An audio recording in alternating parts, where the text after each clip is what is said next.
के इतिहास में आज हम पढ़ने वाले हैं राजस्थान के अभिलेख और पुरातात्विक स्रोत। अगर आप राजस्थान पुलिस सब इंस्पेक्टर की तैयारी कर रहे हैं तो यह वीडियो आपके लिए बहुत ही ज़्यादा महत्वपूर्ण रहने वाला है। दोस्तों, इस वीडियो के अंदर हम उन 50 क्वेश्चनों का अध्ययन करेंगे जो कि बहुत ही अच्छे लेवल के हैं और बहुत ही ज़्यादा कठिन लेवल के हैं, और वो क्वेश्चन हैं जो कि आरपीसी एग्ज़ाम आजकल पूछती है। चलिए शुरू करते हैं क्वेश्चन नंबर 1 से। राजस्थान के पुरातात्विक स्रोत एवं अभिलेख, भाग 1 है ये। क्वेश्चन है, राजस्थान का सबसे प्राचीन शिलालेख बड़ली का शिलालेख 443 ईसा पूर्व किस लिपि में उत्कीर्ण है? तो ये ब्राह्मी लिपि में उत्कीर्ण है। ऑप्शन बी बिल्कुल सही हो जाएगा। इसकी व्याख्या है, यह शिलालेख अजमेर के बड़ली गांव में बिलोत गांव मंदिर से मिला था। वर्तमान में यह राजपूताना संग्रहालय अजमेर में है। यह अशोक के अभिलेखों से भी पूर्व का है। यह जो अशोक के अभिलेख थे उनसे भी पूर्व का है। अगला क्वेश्चन है, किस शिलालेख में सांबर और अजमेर के चौहानों के वत्स गोत्र ब्राह्मण बताया गया है? ये हो जाएगा बिजोलिया शिलालेख। ऑप्शन ए बिल्कुल सही हो जाएगा। इसकी व्याख्या है, बिजोलिया शिलालेख कहाँ मिला? भीलवाड़ा के पार्श्वनाथ मंदिर के पास स्थित इस लेख में के रचयिता गुणभद्र थे। इसमें प्राचीन नगरों के नाम जिसे जालोर को जाबालीपुर बताया गया है। अगला क्वेश्चन है, घटियाला के शिलालेख 861 ईस्वी के संबंध में असत्य कथन कौन सा है? इसमें हो जाएगा, यह लेख केवल संस्कृत भाषा में है। यह लेख केवल संस्कृत भाषा में नहीं है, ये असत्य हो जाएगा। ऑप्शन डी बिल्कुल सही हो जाएगा। इसकी व्याख्या है, घटियाला के 2 लेख मिले हैं, एक संस्कृत में और दूसरा प्राकृत महाराष्ट्री मिश्रित भाषा में है। यह राजस्थान में सती प्रथा के प्राचीनतम प्रमाणों में से एक है। रेणुका सिंह की पत्नी संपल देवी जो कि प्रथम सती हुई थी, उसका उल्लेख इस शिलालेख के अंदर है। अगला क्वेश्चन है, वह कौन सा अभिलेख है जिसे कर्नल जेम्स टोड इंग्लैंड में ले जा रहे थे लेकिन भारी होने के कारण समुद्र में फेंक दिया? वो है मानमोरी का लेख। ऑप्शन बी बिल्कुल सही हो जाएगा। मानमोरी का लेख की बात करें तो यह 713 ईस्वी का है। इसकी व्याख्या यह चित्तौड़ के पास मानसरोवर झील के किनारे पुतौली गांव से मिला था। इसमें अमृत मंथन का उल्लेख और मौर्य राजाओं महेश्वर, भीम, भोज और मान के नाम थे। अगला क्वेश्चन है, विषम घाटी पंचानन विकट आक्रमणों में सिंह के समान उपाधि राणा हम्मीर को किस प्रशस्ति में दी गई है? ये हो जाएगा कीर्ति स्तंभ प्रशस्ति। ऑप्शन ए बिल्कुल सही हो जाएगा। इसकी व्याख्या है, विजय स्तंभ की 9वीं मंजिल पर स्थित इस प्रशस्ति महेश भट्ट द्वारा पूर्ण में हम्मीर को यह उपाधि दी गई है। अगला क्वेश्चन है, राजस्थान में वैष्णव भगवत संप्रदाय की प्राचीन जानकारी देने वाला गोसुंडी शिलालेख 2वीं शताब्दी ईसा पूर्व किस भाषा में है? यह संस्कृत भाषा में है। ऑप्शन बी बिल्कुल सही हो जाएगा। इसकी व्याख्या है, यह चित्तौड़ के पास गोसुंडी गांव से मिला है। इसमें गजवंश के राजा सर्वताज द्वारा अश्वमेघ यज्ञ और संकृष्ण वासुदेव के पूजा गृह की चारी दीवारी बनाने का उल्लेख है। अगला क्वेश्चन है, 1273 ईस्वी का चीरवा का शिलालेख किस जाति के लेखकों की वंशावली और सती प्रथा का उल्लेख करता है? नागर ब्राह्मण। ऑप्शन बी बिल्कुल सही हो जाएगा। इसकी व्याख्या है, उदयपुर के चीरवा गांव के मंदिर में स्थित इस लेख में बप्पा रावल के वंशजों और तत्कालीन सामाजिक कुप्रथाओं सती प्रथा व तला रक्स कोतवाल पद का उल्लेख है।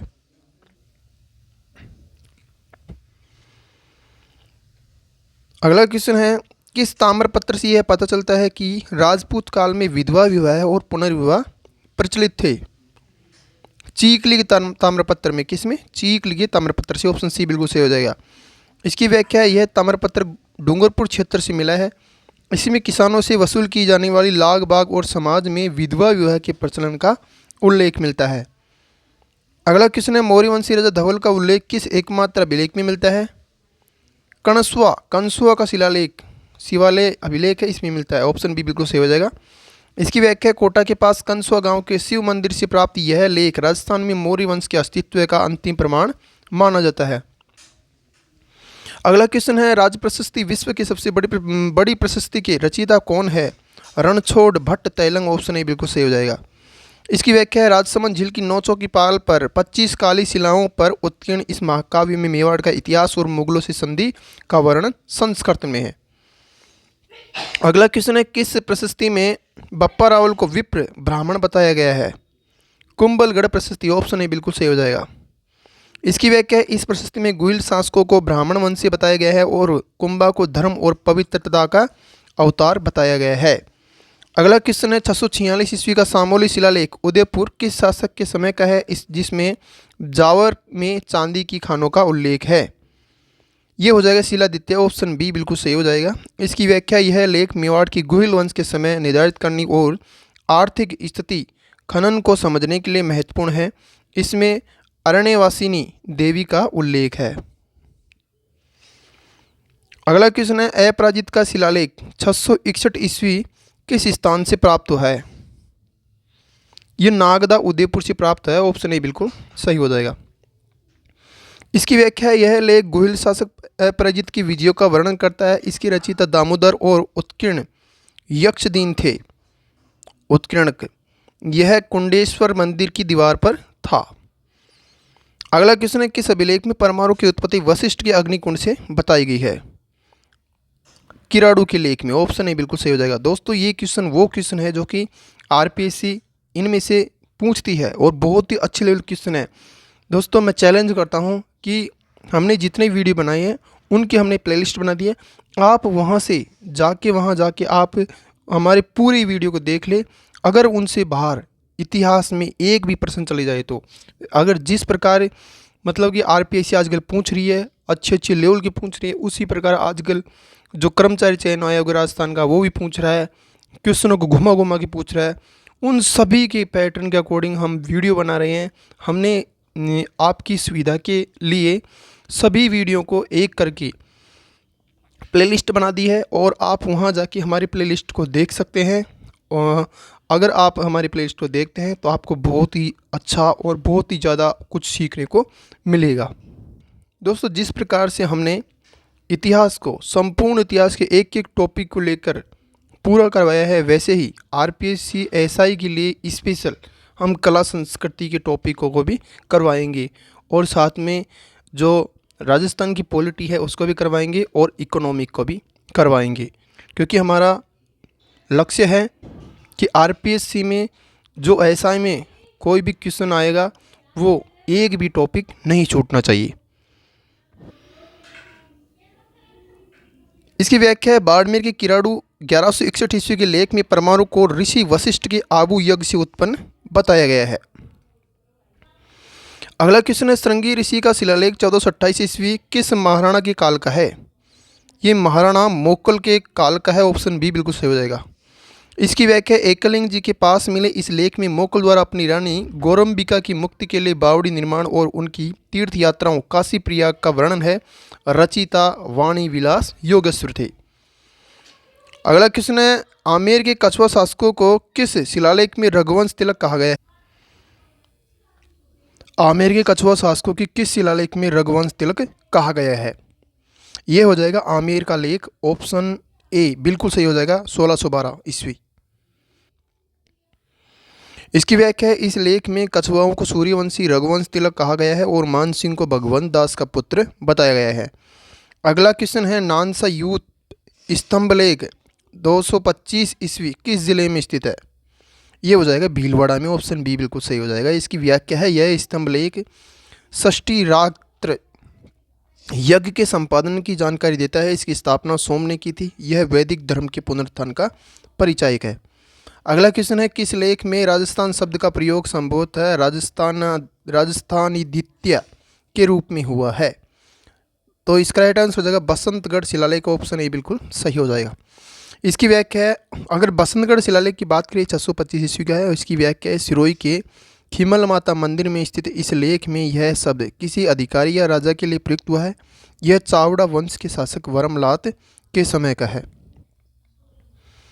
अगला क्वेश्चन है, बड़वा ग्राम से प्राप्त यूप स्तंभलेख 238 से 39 ईस्वी किस वंश से संबंधित है? मोखरी वंश से, ऑप्शन ए बिल्कुल सही हो जाएगा। इसकी व्याख्या है, यहाँ से 3 यूप स्तंभ मिले हैं जो मोखरी राजा के सेनापति बल के पुत्रों द्वारा संपादित त्रिराज्य यज्ञ का उल्लेख करते हैं। यह वैष्णव धर्म से संबंधित है। अगला क्वेश्चन है, बिजोले शिलालेख के रचयिता गुणभद्र थे, लेकिन इसे लिखा किसने है? किसने लिखा है? केशव ने लिखा है। ऑप्शन ए बिल्कुल सही हो जाएगा। इसकी व्याख्या है, मूल रचना गुणभद्र की थी, लेकिन इसे पत्थर पर लिखने का कार्य कायस्थ केशव ने किया है और खुदवाया श्रावक लोलाक ने। अगला क्वेश्चन है, किस अभिलेख में बप्पा और कालभोज को अलग अलग व्यक्ति बताया गया है? रणकपुर प्रशस्ति में। ऑप्शन ए बिल्कुल सही हो जाएगा। रणकपुर प्रशस्ति की बात करें 1439 ईस्वी का है। इसकी व्याख्या, पाली के रणकपुर जैन मंदिर चौमुख मंदिर में स्थित इस प्रशस्ति का रचयिता दीपक था। इसमें बप्पा रावल और कालभोज को पिता पुत्र न मानकर अलग अलग व्यक्ति बताया गया है। अगला क्वेश्चन है, नाथ प्रशस्ति 971 ईस्वी में एकलिंगनाथ जी मंदिर में स्थित है। इसके रचयिता कौन है? इसके रचयिता है आम्रकवि। ऑप्शन ए बिल्कुल सही हो जाएगा। इसकी व्याख्या, यह प्रशस्ति वासुपत संप्रदाय के बारे में जानकारी देता है। यह लकुलिस मंदिर में लगी हुई है। अगला क्वेश्चन है, जगन्नाथ राय प्रशस्ति 1652 ईस्वी का किस युद्ध का विस्तृत वर्णन करती है? हल्दीघाटी युद्ध का। ऑप्शन सी बिल्कुल सही हो जाएगा। इसकी व्याख्या है, उदयपुर के जगदीश मंदिर में स्थित इस प्रशस्ति के रचयिता कृष्ण भट्ट में हल्दीघाटी युद्ध का वर्णन है और इसे प्रताप की विजय के रूप में दिखाया गया है। अगला क्वेश्चन है, फारसी भाषा का सबसे पुराना अभिलेख जो राजस्थान में मिला है? अजमेर का 2.5 दिन की झोपड़े का लेख। ऑप्शन ए बिल्कुल सही हो जाएगा। इसकी व्याख्या है, यह राजस्थान में फारसी के सबसे पुराने लेखों में से एक है जो कुतुबुद्दीन ऐबक के समय का माना जाता है। अगला क्वेश्चन है, हर्षनाथ की प्रशस्ति 973 ईस्वी सीकर किस चौहान शासक के समय की है? विग्रहराज चतुर्थ। ऑप्शन ए बिल्कुल सही हो जाएगा। विग्रहराज द्वितीय के समय की। इसकी व्याख्या, यह प्रशस्ति चौहानों की वंशावली, उनके गोत्र और हर्षनाथ मंदिर के निर्माण की जानकारी देता है। राजस्थान के पुरातात्विक स्रोत एवं अभिलेख भाग 2। क्वेश्चन है, राजस्थान में तांत्रिक शैली के मंदिर निर्माण और डाकिनी प्रथा के प्राचीन संकेत किस अभिलेख में मिलते हैं? इसका राइट आंसर हो जाएगा गंगधार का शिलालेख। ऑप्शन ए बिल्कुल सही हो जाएगा। अगर गंगधार की शिलालेख की बात करें, ये 423 ईस्वी का है और झालावाड़ का है। इसकी व्याख्या है, यह विश्ववर्मा ओलिकर वंश के मंत्री मयूराक्ष द्वारा निर्मित विष्णु मंदिर का लेख है। इसमें डाकिनी और तांत्रिक पूजा का उल्लेख मिलता है जो राजस्थान में शक्ति पूजा का प्राचीन प्रमाण है। अगला क्वेश्चन है, बड़वा यूप स्तंभ के अलावा बरनाला यूप स्तंभ जयपुर किस संग्रहालय में सुरक्षित है और यह किस यज्ञ की जानकारी देता है? इसका राइट आंसर हो जाएगा आमेर संग्रहालय गर्ग त्रिरात्र यज्ञ। ऑप्शन ए बी बिल्कुल सही हो जाएगा। इसकी व्याख्या, बरनाला से प्राप्त 2 यूप स्तंभ वर्तमान में आमेर संग्रहालय में है। इसमें सोहर्थ नामक व्यक्ति द्वारा 7 यूप स्थापित करने और गर्ग त्रिरात्र यज्ञ करने का उल्लेख है। अगला क्वेश्चन है, आहड़ ताम्रपत्र 1206 ईस्वी से हमें यह ऐतिहासिक जानकारी मिलती है कि उस समय मेवाड़ पर किस वंश का शासन था? तो ऑप्शन बी बिल्कुल सही हो जाएगा, गुजरात के सोलंकी चालुक्य। ऑप्शन बी बिल्कुल सही हो जाएगा। इसकी व्याख्या है, यह ताम्रपत्र सोलंकी राजा भीमदेव द्वितीय के समय का है। इससे सिद्ध होता है कि 13वीं सदी के प्रारंभ में मेवाड़ का कुछ हिस्सा गुजरात के चालुक्य के अधीन था। अगला क्वेश्चन है, रानी कर्मावती द्वारा 1535 ईस्वी में जौहर से पूर्व की भूमि दान देने का वर्णन किस ताम्रपत्र में है? पूर्व के ताम्रपत्र में। ऑप्शन बिल्कुल सही हो जाएगा। इसकी व्याख्या है, जब बहादुर शाह ने चित्तौड़ पर आक्रमण किया तो रानी कर्मावती ने जौहर सती होने से पहले अपने सम्मान की रक्षा के लिए युद्ध करने वाले वीरों को भूमि दान दी, जिसका प्रमाण इस ताम्रपत्र में है। अगला क्वेश्चन है, जोधपुर के प्रतिहार शासकों की वंशावली और हरिश्चंद्र को उनका आदि पुरुष बताने वाला मंडोर का शिलालेख 837 ईस्वी किस शासक ने खुदवाया था? बाउक ने। ऑप्शन बी बिल्कुल सही हो जाएगा। इसकी व्याख्या है, प्रतिहार नरेश बाउक ने मंडोर के विष्णु मंदिर में यह प्रसिद्धि लगवाई थी। इसमें प्रतिहारों को ब्राह्मण हरिश्चंद्र और क्षत्रिय रानी भद्रा की संतान बताया गया है। अगला क्वेश्चन है, 815 ईस्वी का बुचकिला शिलालेख जोधपुर किस प्रतिहार शासक के समय का है जिसमें उसे परम भट्टारक महाराज धीराज परमेश्वर कहा गया है? नागभट्ट द्वितीय। ऑप्शन ए बिल्कुल सही हो जाएगा। इसकी व्याख्या है, यह लेख पार्वती मंदिर बुचकला गांव से मिला है। यह प्रतिहारों द्वारा जोधपुर क्षेत्र पर नियंत्रण और उनकी राजकीय उपाधियों का पुख्ता प्रमाण है। अगला क्वेश्चन है, ब्रह्ममाता का लेख 490 ईस्वी छोटी सादरी प्रतापगढ़ से प्राप्त हुआ है। यह किस राजवंश की जानकारी देता है? यह हो जाएगा गौर वंश। ऑप्शन बी बिल्कुल सही हो जाएगा। इसकी व्याख्या है, यह लेख गौर क्षत्रिय वंश के शासक यशोगुप्त के समय का है। यह 5वीं शताब्दी में राजस्थान में गौर वंश की उपस्थिति बताता है, जो सामान्यतः इतिहास की किताब में कम मिलता है। अगला क्वेश्चन है, सम्राट अशोक का वह कौन सा अभिलेख है जिसमें उन्होंने स्पष्ट रूप से बुद्ध, धम्म और संघ में अपनी आस्था प्रकट की थी? यह हो जाएगा भाब्रू शिलालेख। ऑप्शन बी बिल्कुल सही हो जाएगा। इसकी व्याख्या, यह लेख बीजक की पहाड़ी से कैप्टन बर्ट 1837 ने खोजा था। इसमें अशोक ने स्वयं को मगधाधिराज कहा है। वर्तमान में यह कोलकाता संग्रहालय में है। अगला क्वेश्चन है, किस प्रशस्ति में मेवाड़ के महाराणा अमर सिंह द्वारा मुगलों से की गई संधि का वर्णन मिलता है? कौन सी प्रशस्ति मिलता है? राज प्रशस्ति। ऑप्शन ए बिल्कुल सही हो जाएगा। इसकी व्याख्या, राज प्रशस्ति 1676 ईस्वी की है। केवल राज सिंह की नहीं बल्कि बप्पा रावल से लेकर राज सिंह तक की वंशावली और अमर सिंह मुगल संधि का विस्तृत विवरण देती है।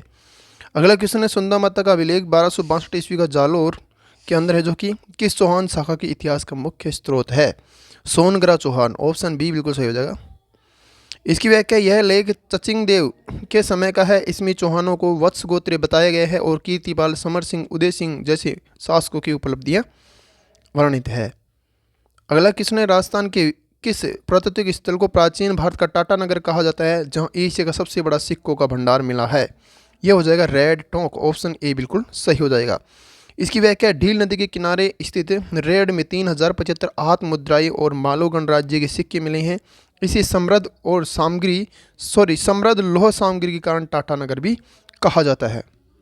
अगला क्वेश्चन है, मेवाड़ में प्रचलित गदिया सिक्के किस शैली से प्रभावित थे? ये हो जाएगा इंडो सासानी। ऑप्शन बी बिल्कुल सही हो जाएगा। इसकी व्याख्या है, गदिया सिक्के जिन पर गधे जैसा दिखने वाला मुंह बना होता था, जो वास्तव में अग्निवेदी या राजा का विकृत रूप था, इंडो सासानी शैली के थे और मारवाड़ मेवाड़ में 7वीं से 10वीं सदी तक खूब चले थे। अगला क्वेश्चन है, रियासतकालीन सिक्कों और उनके प्रचलन क्षेत्र का कौन सा युग्म असंगत है? विजयशाही, बीकानेर। ऑप्शन सी बिल्कुल सही हो जाएगा। इसकी व्याख्या है, विजयशाही सिक्के जोधपुर मारवाड़ के हैं।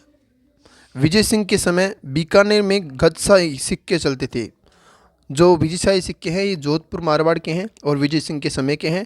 अगर बीकानेर की बात करें तो गजशाही सिक्के चलते थे। तमंचशाही धौलपुर के प्रसिद्ध सिक्के थे।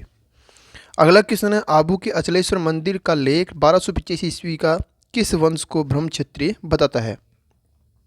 गुहिल। ऑप्शन बी बिल्कुल सही हो जाएगा।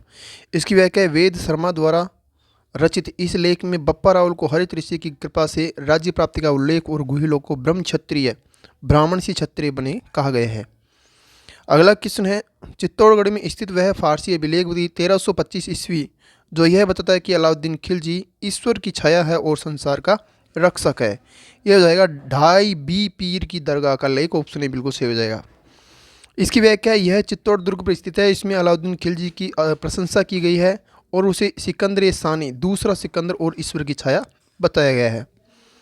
अगला क्वेश्चन है, 1440 ईस्वी के रणकपुर के लेख में किस मुद्रा का नाम मिलता है जिससे उस समय की अर्थव्यवस्था का पता चलता है? ये हो जाएगा नानक। ऑप्शन सी बिल्कुल सही हो जाएगा। इसकी व्याख्या, रणकपुर लेख में नानक मुद्रा का उल्लेख है। कुंभा के समय सारंगपुर विजय और अनेक मंदिरों के निर्माण का वर्णन भी इसी में ही है। अगला क्वेश्चन है, राजस्थान से प्राप्त सबसे प्राचीन सिक्के आहत मुद्राएं मुख्यतः किस धातु के बने होते थे? ये हो जाएगा चांदी। ऑप्शन सी बिल्कुल सही हो जाएगा। इसकी व्याख्या, आहत सिक्के 6ठी सदी ईसा पूर्व मुख्यतः चांदी के होते थे। इन पर कोई लेख नहीं होता था, केवल सूर्य, चंद्र, पेड़ आदि के ठप्पे पंच लगे होते थे। अगला क्वेश्चन है, सामोली शिलालेख 646 ईस्वी की भाषा और लिपि क्या है? ये हो जाएगा भाषा संस्कृत और लिपि कुटिल। ऑप्शन ए बिल्कुल सही हो जाएगा। इसकी व्याख्या है, 7वीं सदी के आसपास ब्राह्मी लिपि का विकसित रूप कुटिल लिपि प्रचलन में आ गया था। सामोली लेख इसी लिपि का एक उत्कृष्ट उदाहरण है। अगला क्वेश्चन है, उदयपुर की विक्टोरिया हॉल म्यूजियम अब राजकीय संग्रहालय में रखा नगरी का लेख द्वितीय शताब्दी ईसा पूर्व किस लिपि में है? यह हो जाएगा ब्राह्मी, ऑप्शन बी बिल्कुल सही हो जाएगा। इसकी व्याख्या है, नगरी चित्तौड़गढ़ से मिले इस लेख में गजवंश और सर्वतात द्वारा अश्वमेध यज्ञ का उल्लेख यह घोसुंडी लेख से साम्य रखता है। अगला क्वेश्चन है, मारवाड़ रियासत में प्रचलित फड़िया क्या है? तो फड़िया हो जाएगा एक प्रकार का तांबे का सिक्का, ऑप्शन ए बिल्कुल सही हो जाएगा। इसकी व्याख्या, फड़िया या फदिये तांबे के सिक्के थे जो मारवाड़ क्षेत्र में विशेषकर जोधपुर और सोजत की टकसालों से में बनते थे। अगला क्वेश्चन, 1150 से 1160 ईस्वी के आसपास का बीजक की पहाड़ी का भीमजी डूंगरी का लेख बैराट किस काल के अवशेष माने जाते हैं? ये हो जाएगा मौर्य काल, ऑप्शन ए बिल्कुल सही हो जाएगा। इसकी व्याख्या, बैराट विराटनगर से अशोक के 2 शिलालेख भाब्रू और बैराट मिले हैं जो मौर्य साम्राज्य और बौद्ध धर्म के सबसे मजबूत सबूत है। अगला क्वेश्चन है, कुंभलगढ़ प्रशस्ति 1460 ईस्वी वर्तमान में कहाँ स्थित है? यह हो जाएगा कुंभ श्याम मंदिर मामादेव मंदिर, ऑप्शन ए बिल्कुल सही हो जाएगा। इसकी व्याख्या, यह प्रशस्ति कुंभलगढ़ दुर्ग के मामादेव मंदिर में 5 शिलाओं पर उत्कीर्ण थी। उसके रचयिता कान्ह व्यास माने जाते हैं। डॉक्टर ओझा के अनुसार महेश ने इसे पूर्ण किया था। अगला क्वेश्चन है, लोद्रवा का लेख जैसलमेर किससे संबंधित है? यह हो जाएगा जैन मंदिर के निर्माण और पुनरुद्धार के लिए, ऑप्शन बी बिल्कुल सही हो जाएगा। इसकी व्याख्या है, लोद्रवा प्राचीन राजधानी के जैन मंदिरों में स्थित लेख 1618 ईस्वी का जैन श्रेष्ठियों द्वारा मंदिर निर्माण और जीर्णोद्धार की जानकारी देता है। अगला क्वेश्चन है, धौलपुर का शाही तमंचा सिक्का किस मुगल बादशाह की बंदूक के चिन्ह के कारण प्रसिद्ध हुआ? यह हो जाएगा औरंगजेब, ऑप्शन ए बिल्कुल सही हो जाएगा। इसकी व्याख्या है, धौलपुर के सिक्के पर तमंचे का निशान होता था। यद्यपि ये 19वीं सदी में राणा कीर्त सिंह के समय अधिक प्रसिद्ध हुए, लेकिन इनका संबंध मुगल प्रभुसत्ता के प्रतीकों से भी जोड़ा जाता है। आज के इस वीडियो का अंतिम क्वेश्चन है, पुरालेख विद्या किसे कहते हैं? तो पुरालेख विद्या कहा जाता है शिलालेखों का अध्ययन, मतलब एपीग्राफी। एपीग्राफी कहा जाता है शिलालेखों का अध्ययन। और इसकी व्याख्या है, अभिलेखों, पत्थर, धातु आदि पर खुदे लेख के अध्ययन को एपीग्राफी कहा जाता है, जबकि सिक्कों के अध्ययन को न्यूमिस्मेटिक कहा जाता है। क्या कहा जाता है? न्यूमिस्मेटिक्स कहा जाता है। दोस्तों, ये थे आज के 50 महत्वपूर्ण और टफेस्ट क्वेश्चन। मुझे उम्मीद है कि आपको ये क्वेश्चन अच्छे लगे होंगे और इन क्वेश्चनों में आपकी तैयारी को और भी ज़्यादा बेहतरीन करी होगी। अगर आपको ऐसे अच्छे टॉपिक से संबंधित वीडियो चाहिए तो हमारे चैनल को सब्सक्राइब करना ना भूलें। साथ में आप इस वीडियो को अपने दोस्तों, अपने चाहने वालों और अपने भाई बहनों के साथ में भी शेयर कर सकें, जिससे उनको भी जो भी कोई किसी टॉपिक से संबंधित कोई दिक्कत आ रही हो तो वो सोल्व हो जाए और उनको फ़ायदा मिल सके। इस वीडियो को लाइक कर दो सभी और ज़्यादा शेयर कर दो। तो आज के लिए इतना ही, फिर मिलते हैं आगे एक नई वीडियो के साथ में। तब तक के लिए जय हिंद, जय राजस्थान।